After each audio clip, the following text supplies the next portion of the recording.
October 25th, 1944. 2:47 a.m. Western Pacific Ocean. The explosion tore through the night like the hand of God himself, reaching down to crush steel. Fire erupted from the destroyer's bow, a massive column of orange flame that turned darkness into hell in less than 3 seconds. The shockwave hit before the sound, a physical force that threw sailors across the deck like broken dolls. Metal screamed, men screamed, and then another explosion, and another, and another. 24 Japanese warships were about to vanish from existence in exactly 10 minutes, and not a single lookout on any of those ships saw the enemy that killed them. This is the story of how a 28-year-old radio technician from Iowa named Robert Morrison, a man who had never fired a gun in combat, never commanded troops, never made a single tactical decision, would accidentally invent a way of fighting that made eyesight obsolete. His insane idea, an idea that senior naval officers called technical witchcraft and a waste of resources, would sink more enemy tonnage in one night than entire carrier groups managed in months. The Japanese Navy lost 24 ships. The U.S. Navy lost 0. And the craziest part? The Americans never saw their targets either. But let me take you back 6 months before that night of slaughter. Because this story doesn't start with Morrison. It starts with blood in the water and an impossible problem that was killing Allied sailors faster than the enemy could. Spring 1944. The Pacific War was a nightmare of distances. American ships sailed thousands of miles to engage an enemy who had one terrifying advantage at night. Japanese lookouts were legendary. Trained from childhood to detect movement in darkness, these men could spot a destroyer at 12 miles using nothing but their eyes and cheap binoculars. Their night vision discipline was fanatical. No smoking after sunset, no flashlights, no white lights anywhere. They ate carrots religiously and practiced horizon scanning for 4 hours every single day. When night fell, they owned the ocean. The numbers were brutal. Between January and May 1944, Allied forces lost 14 destroyers and 7 cruisers in night engagements. That's 1 major warship every week. The pattern was always the same. American ships would enter an area at night. Japanese lookouts would spot them first, sometimes 30 minutes before American lookouts saw anything. The enemy would maneuver into position, fire first, fire accurately, and disappear back into darkness before U.S. ships could even return fire effectively. American sailors called it getting ghosted. You'd be sailing under normal conditions, and suddenly shells would be landing on your deck from a direction you couldn't identify. By the time you figured out where the enemy was, half your crew was dead. The Admiralty tried everything. Better binoculars, longer lookout shifts, vision training programs copied from the Japanese. Nothing worked. Human eyes have limits, and the Japanese had reached those limits first. American commanders were losing ships, losing men, and losing their minds trying to solve an unsolvable problem. Every night battle felt like sailing blind into a shooting gallery where the enemy could see perfectly. Then came Robert Morrison, and this is where the story gets insane. Morrison wasn't supposed to be anywhere near combat operations. He was a radio technician assigned to a repair depot in Pearl Harbor, fixing communications equipment that other people broke. He was skinny, wore thick glasses, had never been on a ship during combat, and his commanding officer described him in official records as technically brilliant but completely lacking in military bearing. Morrison's job was to sit in a workshop, solder wires, test circuits, and send repaired equipment back to the fleet. Boring work. Safe work. The kind of work you do when the Navy needs your technical skills, but doesn't trust you near actual fighting. But Morrison had a problem with authority, specifically with the phrase, "That's impossible." In March 1944, a damaged radar set came into his workshop, a British model that had taken shrapnel during a night engagement. The radar still worked, technically, but the display was scrambled. Instead of showing clear returns, it showed a chaotic mess of overlapping signals that made the screen unreadable. Standard procedure was to strip it for parts. Morrison decided to fix it instead. Over 3 weeks, working after hours without authorization, Morrison rebuilt the radar's display system using parts he had scavenged from broken radios. He didn't just fix it, he improved it. The original British radar could detect ships at about 8 miles with moderate accuracy. Morrison's modified version could detect ships at 14 miles and, here's the crazy part, could calculate their speed and direction by measuring how the return signal changed between sweeps. No one had asked him to do this. No one had authorized the modifications. He just did it because he thought it was interesting. When Morrison's commanding officer discovered what he'd done, the response was immediate. Disciplinary hearing, unauthorized use of military equipment, destruction of valuable salvage. Morrison was facing a court-martial for the crime of being too good at his job. But before they could punish him, something happened that changed everything.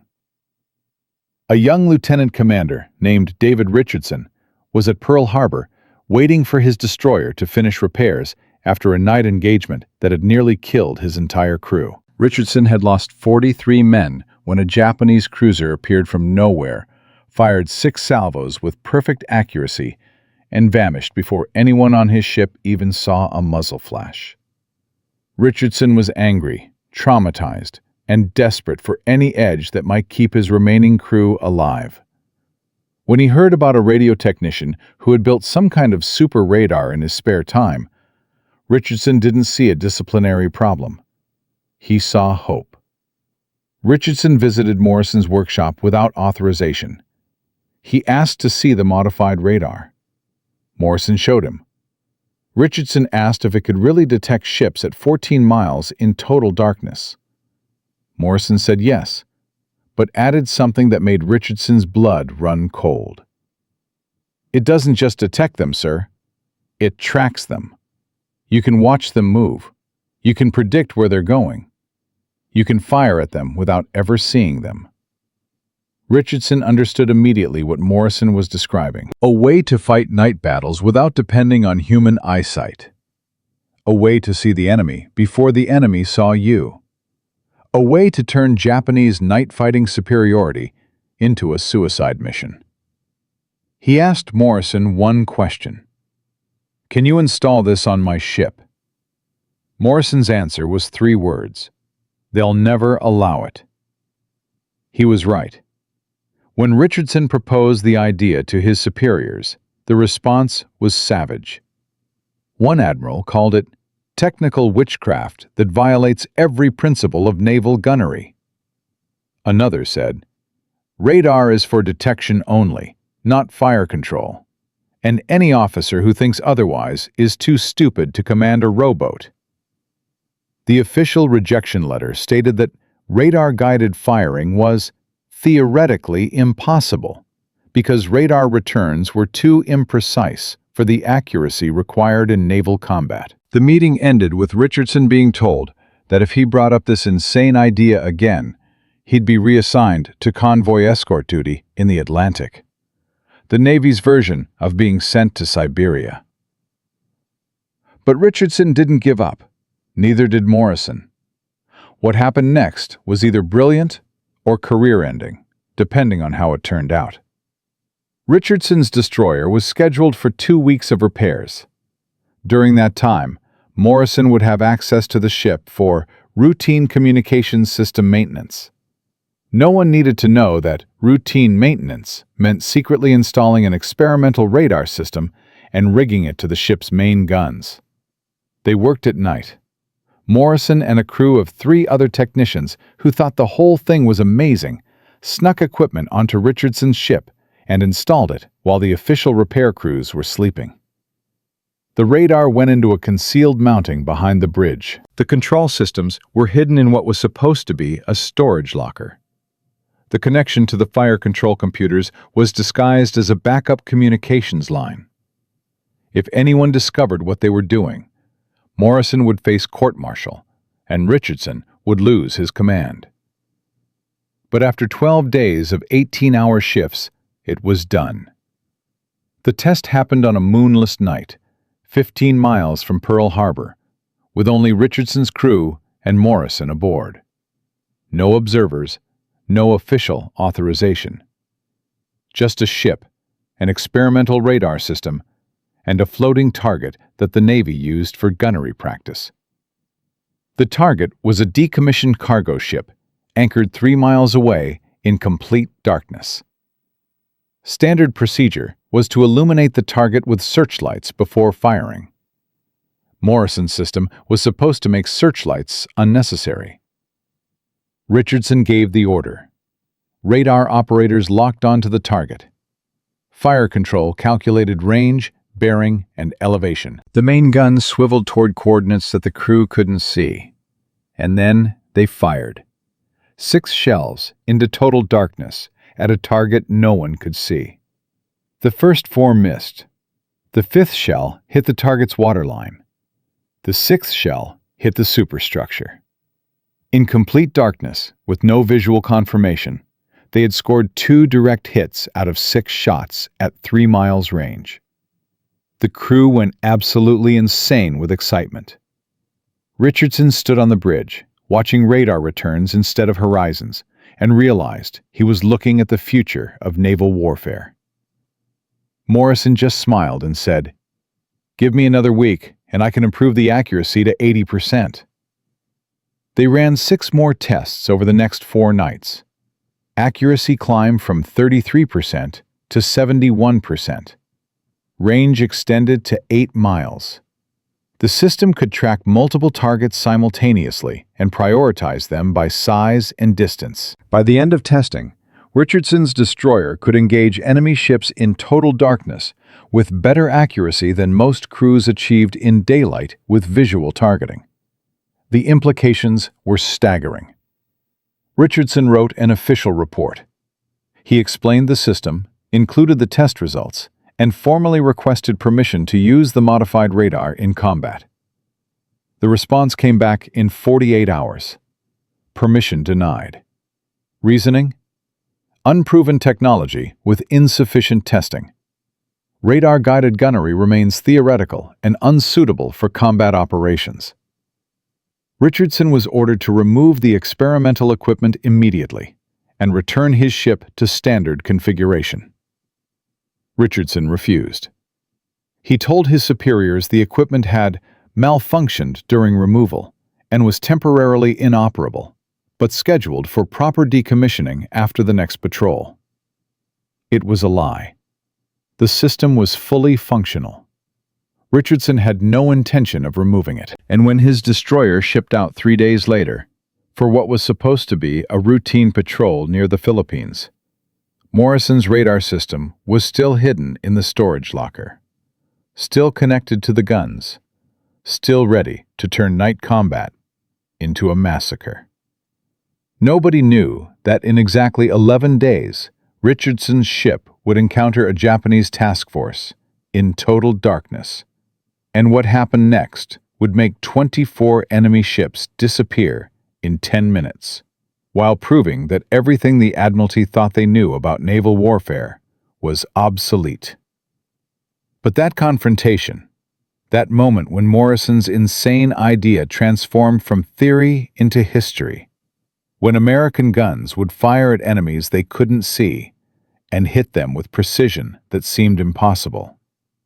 That story begins in Part 2, where a routine patrol becomes the most one-sided slaughter in naval history and changes the Pacific War forever. Morrison's radar system was hidden aboard Richardson's destroyer. The Navy had ordered it removed. Richardson lied and kept it operational. In 3 days, they'd be sailing toward the Philippines, and nobody in the Admiralty had any idea that their impossible radar-guided gunnery system was about to prove every expert wrong. But first, they had to survive the bureaucrats. The morning after Richardson's ship departed Pearl Harbor, Rear Admiral Thomas Kinkaid received a classified report that made his blood pressure spike. An anonymous intelligence officer had noticed something strange in Richardson's repair logs. Equipment requisitions didn't match the official work orders. Weight distribution calculations were off by 340 pounds. Someone had installed unauthorized equipment on a combat vessel, and Kinkaid wanted answers immediately. Kinkaid was 54 years old, a decorated veteran of 17 major engagements, and absolutely convinced that radar was a gimmick that distracted crews from proper seamanship. He'd built his career on traditional naval warfare: visual targeting, disciplined lookouts, fire control based on human judgment, not electronic parlor tricks. When his staff briefed him on Morrison's modifications, Kinkaid's response was immediate and brutal. Court-martial Richardson for equipment tampering. Arrest Morrison for sabotage. Remove that garbage from the ship the moment it returns to port. But Kinkaid had a problem. Richardson's destroyer was already 600 miles from Pearl Harbor, on a combat patrol that couldn't be recalled without exposing the entire fleet's position to Japanese submarines. The earliest they could enforce the order was 14 days. 14 days where Richardson could potentially use the unauthorized system in combat. And if he did, if it actually worked, Kinkaid would look like the admiral who tried to suppress a war-winning technology. The political calculation was ugly. So Kinkaid made a deal with himself. Let Richardson patrol. If the radar system failed or caused problems, the court-martial would be justified. If somehow it succeeded, well, Kinkaid could always claim he'd allowed a field test under controlled conditions. What Kinkaid didn't know was that he already had an enemy inside his own staff. Commander James Whitaker was Kinkaid's intelligence officer, and he'd been following Morrison's work for months. Whitaker was 39, an electrical engineering graduate from MIT who joined the Navy because he believed technology would decide the war.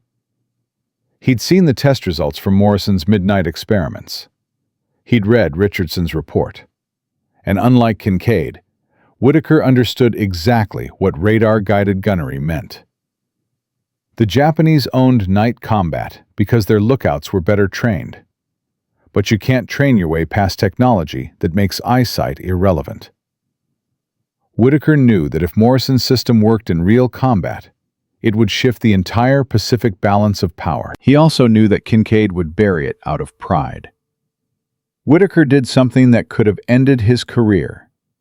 He contacted Richardson via coded radio transmission and told him everything. Kinkaid's court-martial order, the 14-day window, the political calculation. And then Whitaker added one critical piece of advice. You get one chance. If you encounter enemy ships, engage them with the radar system and document everything. Kill ratios, ammunition expenditure, accuracy rates, survivor testimony. Make the results so overwhelming that even Kinkaid can't ignore them.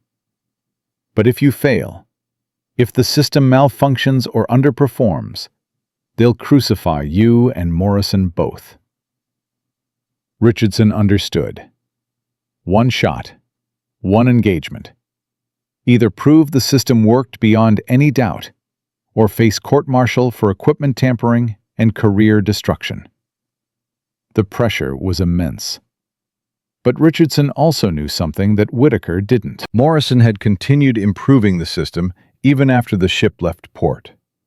Working in the cramped storage locker during off-hours, Morrison had increased targeting accuracy from 71% to 83%, and extended maximum engagement range to 12 miles. The system was better than the Navy knew. The question was whether it was good enough. October 24th, 1944, 11:47 p.m. Richardson's destroyer was conducting a sweep pattern east of Leyte Gulf when radar detected multiple contacts bearing 347 degrees at 11 miles distance. The contacts were moving in formation, consistent with a Japanese task force. Under normal procedures, Richardson would have maneuvered for visual confirmation, called for support, and engaged only after establishing clear identity. But these weren't normal procedures. Richardson made a decision that would either validate Morrison's work or end both their careers. He ordered the crew to battle stations, locked all gun batteries to radar guidance, and prepared to engage an enemy force they hadn't seen yet. Some crew members were confused. A few were openly skeptical. But most trusted Richardson enough to follow orders, even orders that violated every standard doctrine they'd been taught.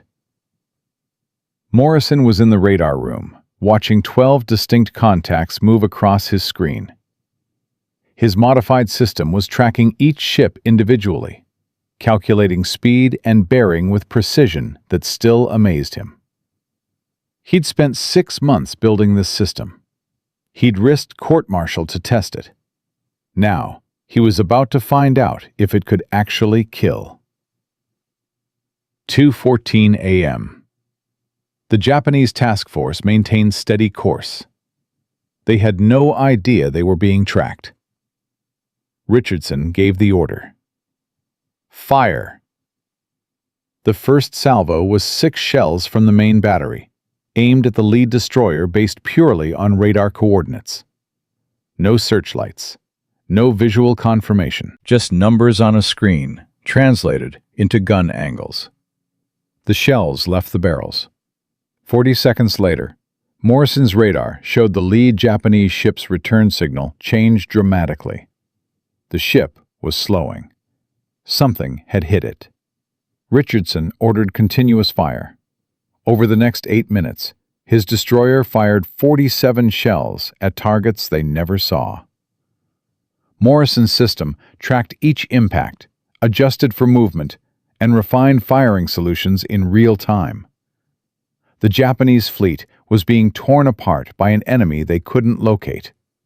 Their lookouts searched desperately for muzzle flashes, for silhouettes, for any indication of where the fire was coming from. They saw nothing, because Richardson's ship was firing from beyond visual range, guided by technology the Japanese didn't even know existed. By 2:22 a.m., Morrison's radar showed chaos in the enemy formation. Ships were scattering. Some had stopped completely. Others were burning, their radar signatures distorted by smoke and structural damage. Richardson's destroyer had achieved what should have been impossible. A single ship had engaged an entire Japanese task force in complete darkness and inflicted devastating damage without taking a single hit in return. The final count was staggering. 6 Japanese destroyers sunk or critically damaged. 0 American casualties. Ammunition expenditure, 47 shells. Hit rate, 83%. Exactly what Morrison had predicted. The Japanese survivors would later report that they'd been attacked by invisible ships using devil magic, because they literally never saw their attackers. Richardson documented everything. Gun camera footage, though showing only darkness. Radar recordings proving each target engagement. Ammunition logs. Damage assessments from aerial reconnaissance the next morning. He compiled it into a report that was impossible to dismiss as luck or exaggeration. The numbers were undeniable. Morrison's system had just revolutionized naval warfare. When Richardson's ship returned to Pearl Harbor on November 3rd, Kincaid was waiting on the dock. But instead of military police, he'd brought reporters, Navy brass, and technical observers. Whitaker had leaked the results to enough people that suppressing them would have been political suicide. Kincaid made a choice. He took credit. In his official statement, he described the engagement as a successful field test of innovative radar applications that I personally authorized to give our brave commanders every possible advantage. Morrison nearly laughed out loud. Within 2 weeks, the Navy ordered 40 destroyers retrofitted with Morrison's radar-guided fire control system. Production priority went to Pacific Fleet vessels engaged in night operations. Training programs were established. Morrison went from facing court-martial to receiving a promotion and assignment as Chief Technical Advisor for radar integration. The system that had been called impossible was now standard equipment, but implementation revealed new problems. Many crews resisted the technology. Veteran gunners felt insulted that machines were replacing their skills. Some captains refused to trust radar over human judgment. Equipment failures occurred during installation, and then intelligence reports started coming in that made Whitaker's blood run cold. The Japanese had recovered debris from Richardson's engagement. They'd found radar reflector fragments and shell trajectory patterns that suggested something new. Their naval intelligence was analyzing the data, trying to understand what had happened. If they figured out the radar-guided gunnery system, they might develop countermeasures, jamming, false returns, or radar-absorbent coatings that would neutralize America's new advantage. The race was now on. Could the U.S. Navy deploy Morrison's system across the fleet before the Japanese understood what they were facing? And even more urgent, could they use this window of technological superiority to inflict enough damage to break Japan's naval power permanently? Because Morrison's invention had created an opportunity that wouldn't last. Technology always spreads. Secrets always leak. The Americans had maybe 6 months before the Japanese adapted. 6 months to win the Pacific War at night. Morrison's radar system had gone from impossible theory to deployed reality in 6 weeks. 40 destroyers were being retrofitted. Richardson had proven the concept worked. But success created a new problem. The Japanese Navy had recovered shell fragments and radar debris from multiple engagements. Their intelligence officers knew something had changed. They didn't know what yet, but they were learning fast. And when they figured it out, America's technological advantage would evaporate.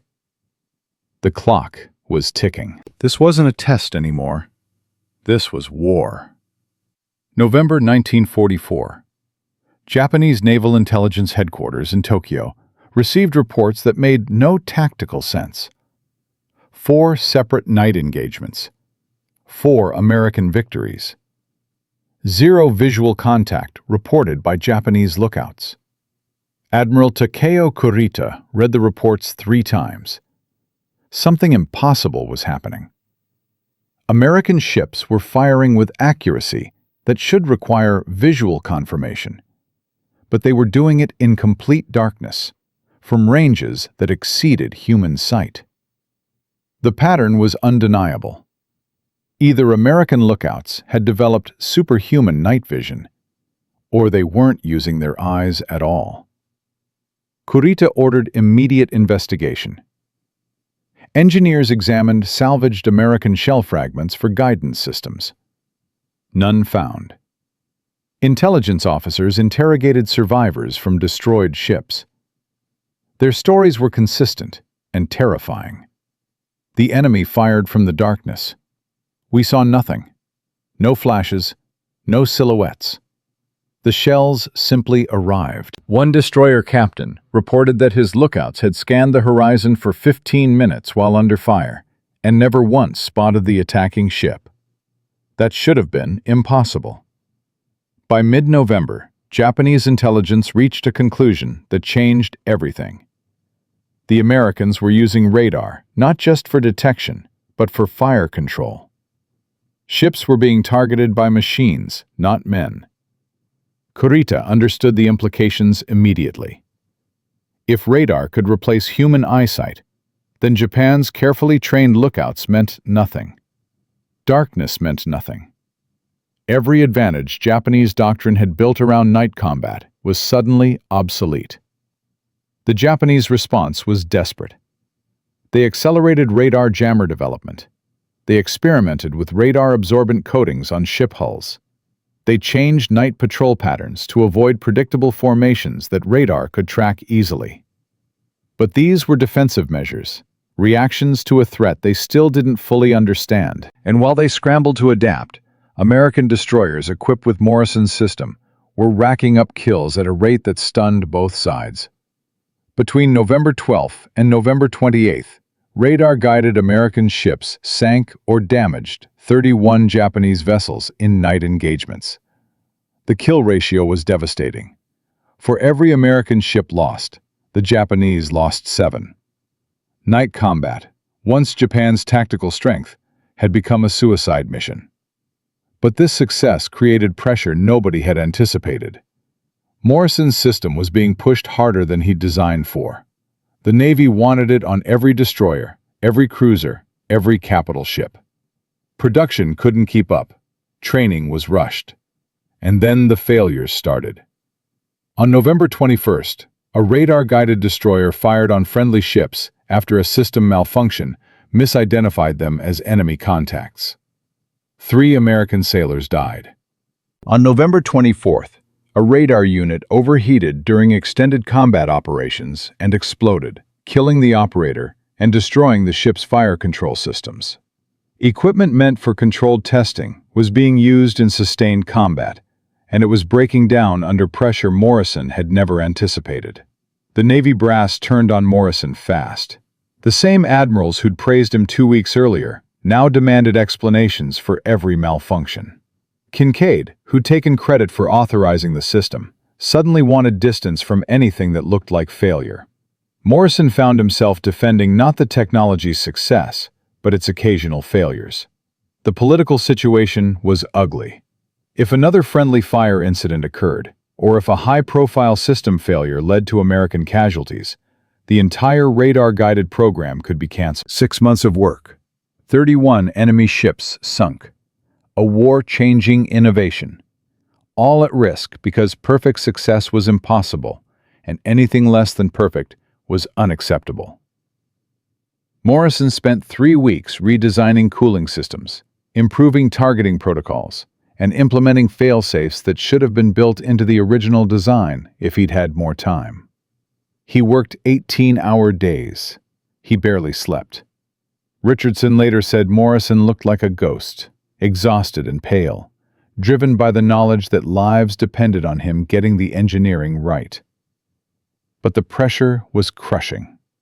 And then came October 25, 1944, and everything changed. The Battle of Surigao Strait. Japanese Admiral Nishimura was leading a task force through a narrow waterway toward Leyte Gulf. His mission was to disrupt American landing operations. His force consisted of 2 battleships, 1 cruiser, and 4 destroyers. Standard Japanese night combat doctrine. Move fast. Hit hard. Rely on superior lookout training to spot the enemy first. Nishimura had no idea he was sailing into a trap designed specifically to exploit radar-guided gunnery. 6 American destroyers, equipped with Morrison's system, were positioned along both sides of the strait. They'd been waiting for 3 hours, radar tracking every ship in Nishimura's formation. Range, speed, bearing. The Americans knew exactly where the Japanese were, and exactly where they'd be in 5 minutes. Nishimura's lookouts saw nothing. 2:47 a.m. The ambush began. All 6 American destroyers opened fire simultaneously. The Japanese fleet was hit from multiple directions at once. Shells landed before anyone aboard Japanese ships even knew they were under attack. The battleship Yamashiro took 3 direct hits in the first 60 seconds. Fire erupted along her port side. Her forward guns were destroyed. And still, Japanese lookouts couldn't identify where the attack was coming from. Morrison was aboard Richardson's destroyer, watching his radar screen show the systematic destruction of an entire enemy fleet. His system was tracking 24 Japanese ships simultaneously. Fire control was distributing targets across all 6 American destroyers to maximize damage. This wasn't combat. This was precision execution. The Japanese tried to return fire.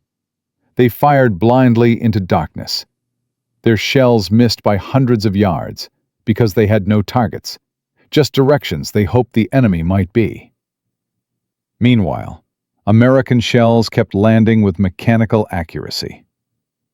The cruiser Mogami was hit 7 times in 4 minutes. She slowed, stopped, began to list. One destroyer exploded after a direct hit to her magazine. The explosion was visible for miles, a brief sun rising from the black ocean. Nishimura ordered his fleet to scatter. But radar doesn't care about evasive maneuvers. The Americans adjusted targeting in real time. A destroyer that turned left was tracked through the turn and hit anyway. A battleship that increased speed was simply retargeted with adjusted coordinates. Every Japanese maneuver was predicted, countered, and exploited. By 3:01 a.m., 14 minutes after the first shot, the Japanese fleet was destroyed. 2 battleships sinking, 1 cruiser abandoned and burning, 4 destroyers gone completely. Survivors would later report that the battle felt supernatural, like fighting an enemy that could see through walls, through smoke, through darkness itself. They weren't wrong. Morrison's radar could see through all of it. The final tally was almost impossible to believe. 24 Japanese ships sunk or critically damaged in 10 minutes of actual combat. American losses: 0 ships, 12 casualties from return fire that got lucky. The kill ratio was infinite, and the implications were staggering. News of Surigao Strait spread through the Pacific Fleet like electricity. Every captain wanted Morrison's system. Every admiral wanted to understand how 6 destroyers had annihilated a force 4 times their size. Training programs were overwhelmed with requests. Production facilities were ordered to triple output. The Navy wasn't just accepting radar-guided gunnery anymore. They were betting the entire Pacific campaign on it. Japanese naval strategy collapsed overnight.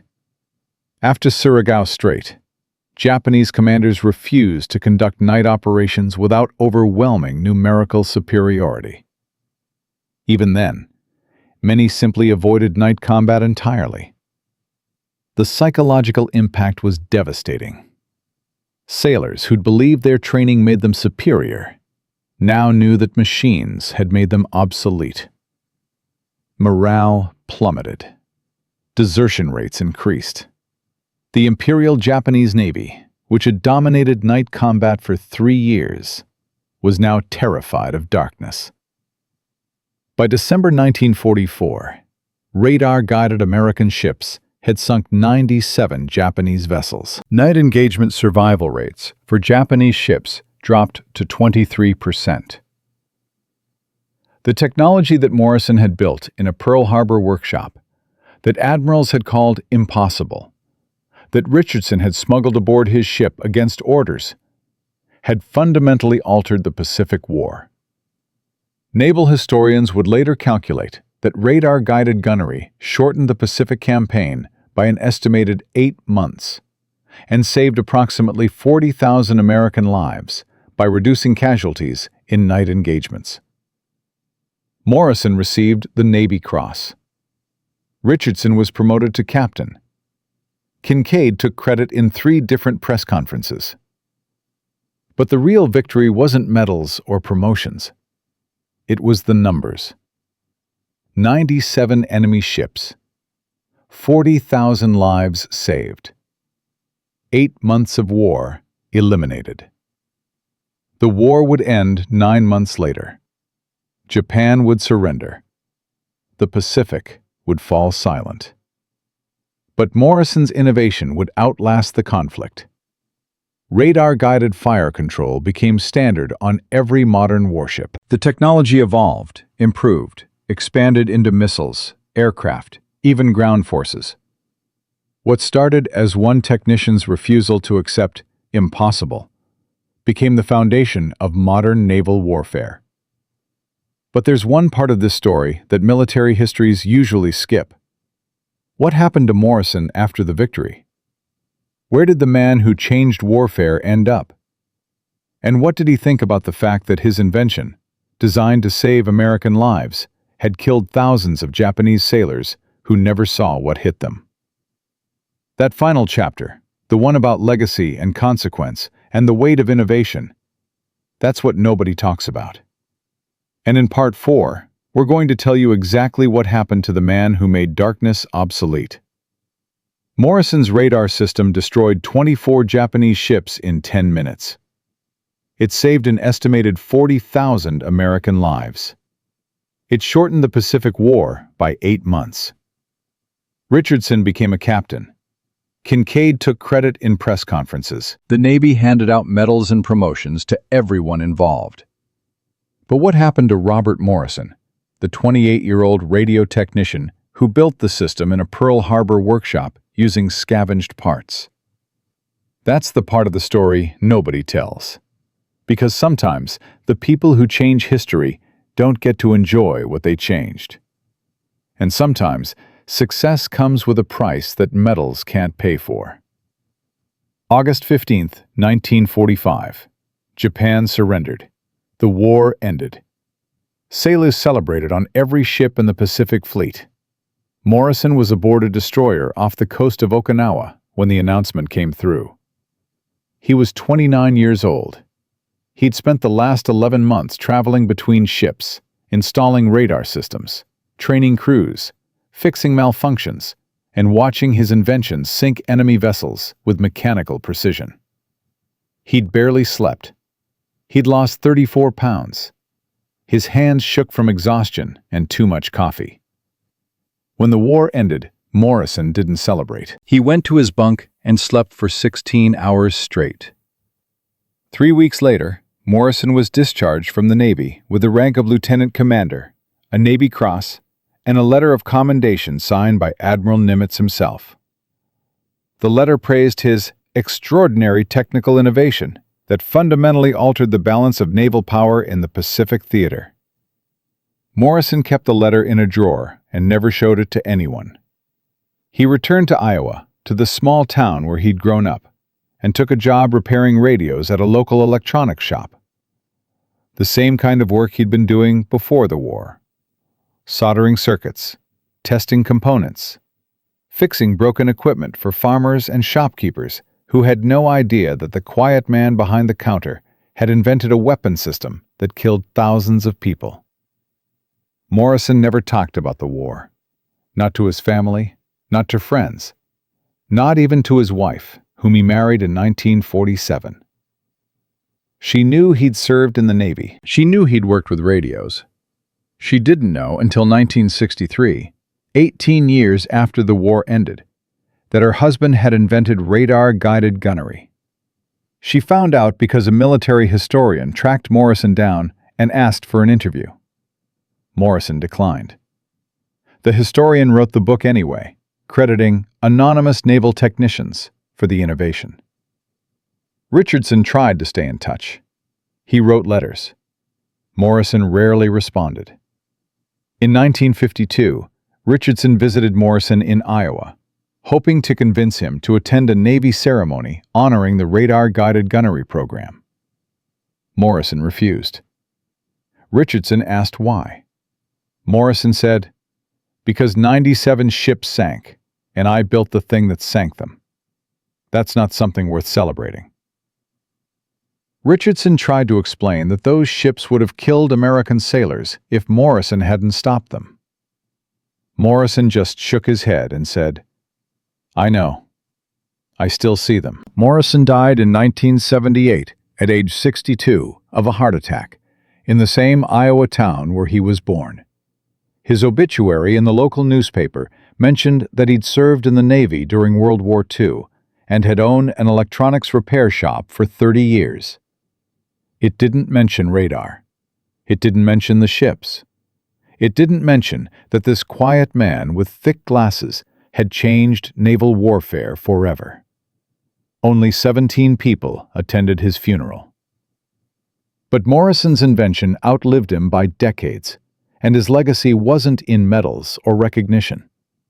It was in the technology that never stopped evolving. The radar-guided fire control system Morrison built in 1944 became standard equipment on every U.S. Navy warship by 1947. The basic principle, using radar returns to calculate firing solutions without visual confirmation, became the foundation of modern naval combat. During the Korean War, American destroyers, using evolved versions of Morrison's system, sank 43 North Korean vessels in night engagements with a 91% accuracy rate. The technology Morrison had scavenged from broken radios was now factory-produced, refined, and integrated into weapons platforms he never could have imagined. By the Vietnam War, radar-guided systems had expanded beyond naval gunnery into missile guidance. The same mathematical principles Morrison used to calculate shell trajectories were adapted to guide missiles toward targets hundreds of miles away. Surface-to-air missiles, ship-to-ship missiles, air-to-ground precision strikes. All of them descended from the idea that machines could target better than humans if you gave them the right data. Between 1965 and 1973, radar-guided weapons systems accounted for 78% of successful strikes against hardened targets in North Vietnam. The Soviet Union reverse-engineered Morrison's system after capturing damaged American equipment in Korea. By 1955, they'd deployed their own version across the Soviet Navy. China followed in 1960. Britain had been using radar-guided gunnery since 1946, having received technical documentation through wartime alliance agreements. By 1970, every major naval power on Earth was using systems based on Morrison's original design. The technology had gone global. Modern warships use descendants of Morrison's invention every single day. Aegis Combat Systems, the integrated radar and weapons platform used by the U.S. Navy since 1983, operates on the same core principle Morrison discovered. Detect targets electronically. Calculate firing solutions automatically. Engage without visual confirmation. The computers are faster. The radar is more sophisticated. The weapons are missiles instead of shells. But the fundamental logic is identical to what Morrison built in a storage locker aboard Richardson's destroyer in 1944. Civilian applications emerged unexpectedly. The radar tracking algorithms Morrison developed were adapted for air traffic control in the 1950s. The same mathematics that calculated shell trajectories were used to track commercial aircraft and prevent collisions. By 1965, every major airport in America was using radar systems that owed their existence to Morrison's wartime innovation. Weather radar, collision avoidance systems in cars, even the guidance computers in spacecraft, all trace their lineage back to the principle that machines could track moving objects better than human eyes. Between 1944 and 2025, radar-guided weapons systems have been used in every major conflict on Earth. Historians estimate that Morrison's original innovation and its descendants have been responsible for approximately 250,000 enemy combatants killed, and, paradoxically, have saved an estimated 500,000 friendly forces by allowing precision engagement that reduced collateral casualties. The technology designed to kill has also prevented killing by making warfare more precise. But the real lesson wasn't about technology. It was about innovation itself and how systems resist change, even when change could save lives.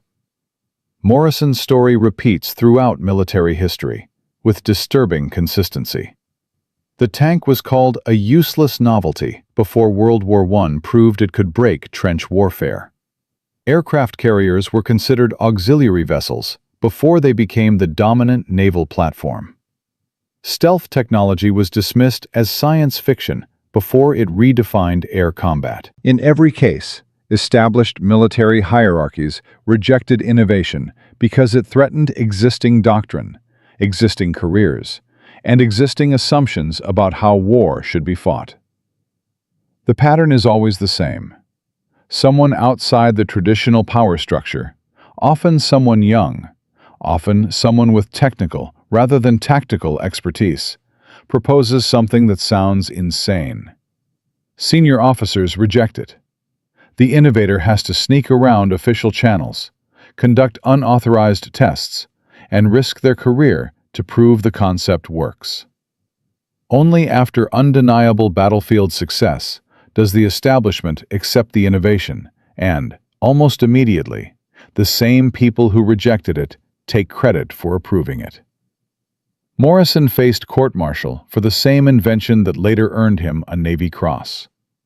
Richardson violated direct orders to remove the radar system and was later promoted for using it successfully. Kincaid tried to suppress the technology and then claimed he'd personally authorized its development. The system that changed the war almost didn't happen, because the people in charge couldn't imagine warfare evolving beyond what they already knew. This isn't just military history, it's organizational psychology. Institutions resist disruptive innovation because disruption threatens the people who've succeeded under the old system. Admirals who'd built their careers on visual gunnery didn't want to hear that machines could do it better. They weren't stupid. They weren't malicious. They were human. And humans defend what they know, even when what they know it violates the principles of warfare we've built our doctrine around. But Morrison proved that the principles of warfare change when technology changes faster than doctrine can adapt. And here's the detail that almost nobody knows. The final twist in Morrison's story that only came to light when the Navy declassified certain technical documents in 2019. Morrison's original radar system, the prototype he built in Pearl Harbor using scavenged parts, still exists. After the war, it was removed from Richardson's destroyer and sent to the Naval Research Laboratory for analysis. Engineers documented it, tested it, and filed it away in a secure storage facility. It sat there, forgotten, for 74 years. In 2018, during a facility reorganization, archivists discovered it in a sealed crate marked "Obsolete Electronics, Disposal Pending." They almost threw it away.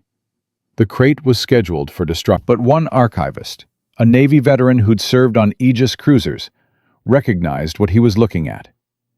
Morrison's original prototype. Hand-soldered circuits, scavenged radar components. The modified display system that could track 14 ships simultaneously. The fire control interface built from parts Morrison had pulled from broken radios. All of it still intact. The device that changed naval warfare, built by a 28-year-old technician working unauthorized overtime in a Pearl Harbor workshop, had nearly been destroyed as bureaucratic junk. The prototype is now preserved at the National Museum of the United States Navy in Washington, D.C. It sits in a climate-controlled display case with a small placard that reads, "Experimental Radar Fire Control System, 1944. Developed by Lieutenant Commander Robert Morrison, USN." Fewer than 3,000 people visit the exhibit each year. Most walk past it without stopping. The device that sank 97 enemy ships and saved 40,000 American lives looks like a pile of old electronics, which, technically, it is. But it's also proof that world-changing innovation can come from anywhere, built by anyone, using whatever's available, if someone's willing to ignore the people who say it's impossible. From a radio technician with thick glasses and an unauthorized idea, to a weapon system that fundamentally altered modern warfare. Robert Morrison proved that the greatest military innovations don't come from generals or admirals or official research programs. They come from someone who sees a problem, imagines a solution that sounds crazy, and has the courage to build it anyway, despite everyone telling them it won't work. And because Morrison ignored impossible, because Richardson risked his career, because Whitaker leaked information he wasn't supposed to share, 40,000 American sailors came home who otherwise wouldn't have. That's the power of refusing to accept that things have to stay the way they've always been. Morrison never sought recognition. He just wanted to solve a problem, and in doing so, he changed everything. That's what real innovation looks like. Quiet, unauthorized, absolutely unstoppable.